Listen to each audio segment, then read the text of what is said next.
Welcome to Coruzant Technologies, home of the Digital Executive Podcast. Do you work in emerging tech, working on something innovative, maybe an entrepreneur? Apply to be a guest at www.coruzant.com/brand. Welcome to the Digital Executive. Today's guest is Maksim Ovsyannikov. Maksim Ovsyannikov is an enterprise product leader with over 25 years of experience building some of the world's leading business productivity solutions across supply chain management, HR, service management, Salesforce automation, marketing automation, and customer success. Maksim served in leadership roles at ADP, Saba, Zendesk, Salesforce, Grovo, and most recently, Ovsyannikov was an executive vice president of product and design at Gainsight. Maksim brings passion for beautifully simple products and latest AI innovation to Sugar. Well, good afternoon, Maksim. Welcome to the show. Thank you, Brian. Nice to be with you. Absolutely. I really appreciate your time today. And you're hailing out of the San Francisco Bay Area. I'm in Kansas City, 2 hours difference. But again, I appreciate you navigating calendars, time zones to get on a podcast with me. So thank you. And Maksim, you've led product teams in supply chain, HR, service management, marketing, automation, and much, much more. Then moved into CRM and go-to-market technology with SugarCRM. What was the thread you saw across all those domains that brought you to focus on CRM next? And how did your experiences in different verticals prepare you for your current product challenge? Yeah, I appreciate this question. I think if you look at everything that you just said, one of the common threads is that all the tools, all the technology that you mentioned, all of it is enterprise software. So if you kind of look at what I've done over the last more than 2 decades is ran different versions of enterprise software and different compositions of organizations that built different business productivity software. And one of the challenges across all of them is building business productivity software, which is actually what enterprise software is, that actually improves productivity. So it's funny, Brian, when you mention marketing, HR, service, et cetera, right? The goal of enterprise software in each of those categories is to improve productivity. And wouldn't it be awesome if we could also improve productivity among our sellers, among everybody that has customer-facing interactions, right? That's kind of what brought me full circle to CRM and to my current focus on helping sellers sell and helping customer success teams keep customers happy. That's awesome. I love your backstory. A lot of experience there across different verticals. But the common thread, as you mentioned, was that enterprise software. And the big challenge is improving productivity in these enterprise softwares. And I appreciate that you're focused on the customer and helping them improve their productivity as well. And Maksim, you described Sugar's ambition as building the first AI-native precision selling platform for go-to-market teams. What does precision selling mean in practical terms for a sales team today? And how does AI need to be architected to deliver it? Not just insights, but workflow-enabled action.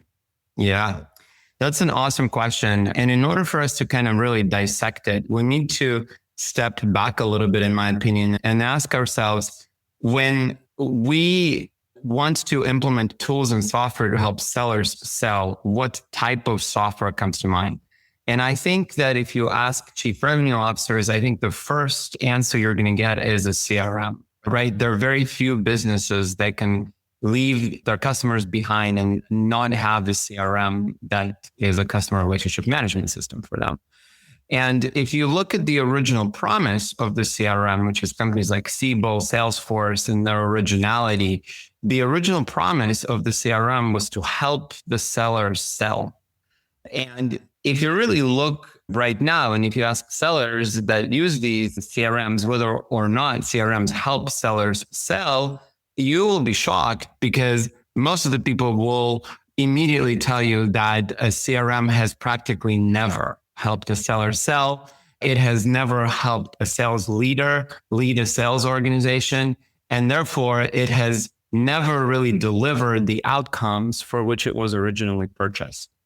And then the question becomes is, well, what type of CRM or what type of technology can actually help a seller sell? And that's what we call precision selling here at Sugar. That's a framework that we arrived at. And there are 4 components to the precision selling framework that we advocate for. The tools in precision selling that can help your sellers actually sell are: 1, that can help them bring good leads. That sounds like a no-brainer, but CRM has never really helped seller bring good leads with a lot of intelligence. And so the first component of the precision selling framework is to help bring good leads into the hands of the seller. Second pillar is to identify risks and opportunities within those leads, right? So that you know what to manage with what urgency and what priority. Third component is to be as prepared as you can. And that's a very important AI component that we can dissect and talk more about.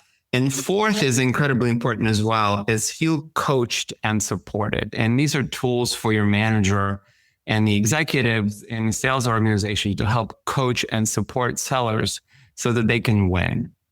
And all of these components, all of the 4 components of the precision selling framework really benefit from AI in order to make them effective. If you think about it, if we wanted to bring really good leads and analyze them without AI, let's say a CRM 5 or 10 years ago, we would have to rely on workflow rules and automation that are in most cases outdated and don't really use intelligence of artificial intelligence, certainly don't use intelligence of generative AI to make that effective. And so across each of the pillars, bringing the good leads, identifying risks and opportunities, building playbooks about how to engage on those risks and opportunities, and then feeling coached and supported.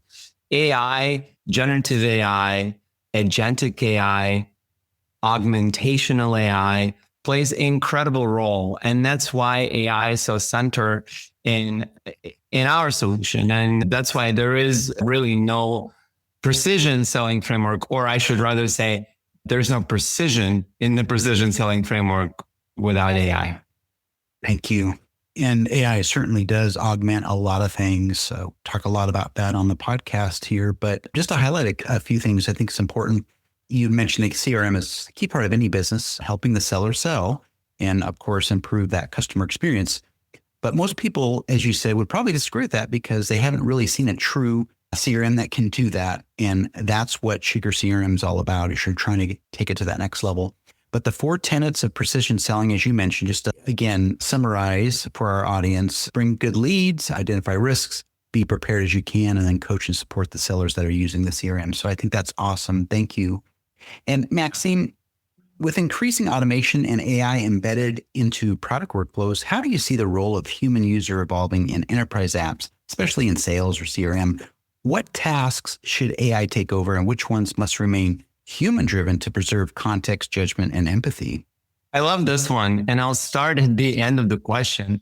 First of all, I think there's a little bit of a confusion going on around that AI removes from preserving context, judgment, or empathy. And let's just take one example, for example. What is one example, for example? That's funny, but I'll use that. Let's just take empathy as an example.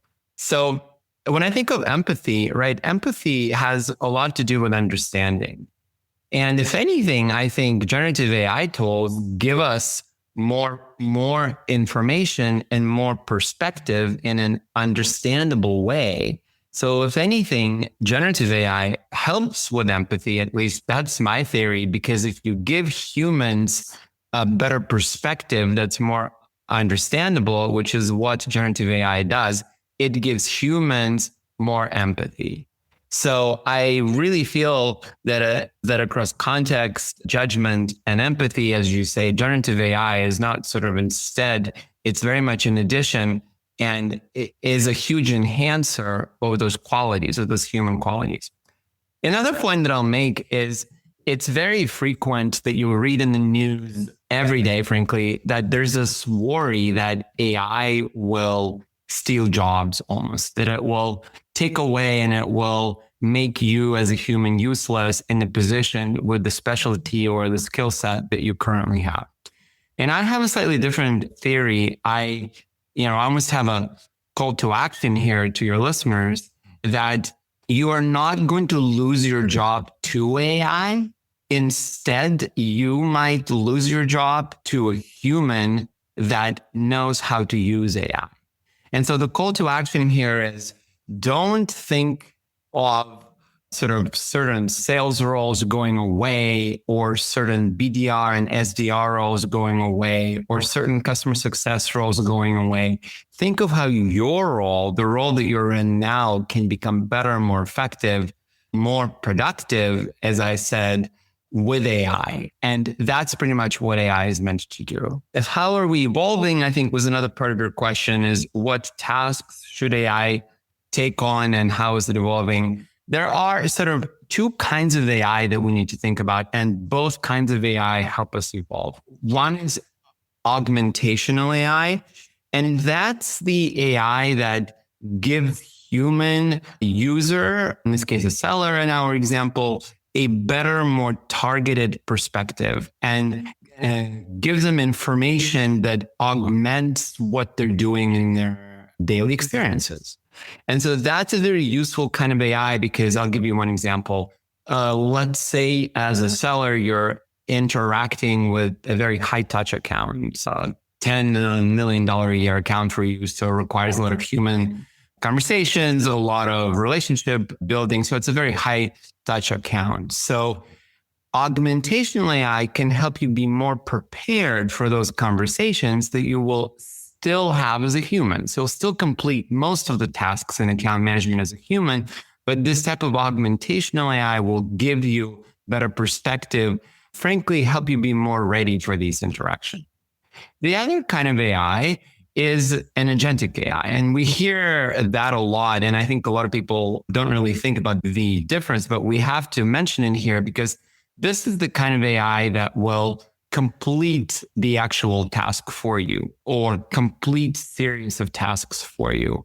And that's the AI that we already see making a lot of impact in what I call level one of very much every job. So imagine a level one support engineer or a level one customer success manager.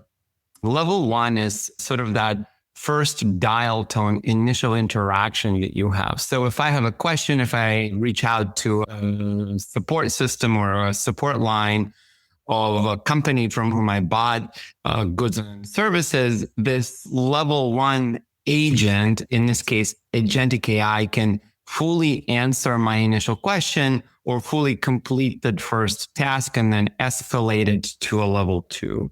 So there are these two kinds of evolutions that are happening right now with AI. One is augmentational, and that's helping humans in the high touch interactions that they have. And the second is very much generative, and that's the one that can pretty much complete tasks for humans in their current roles.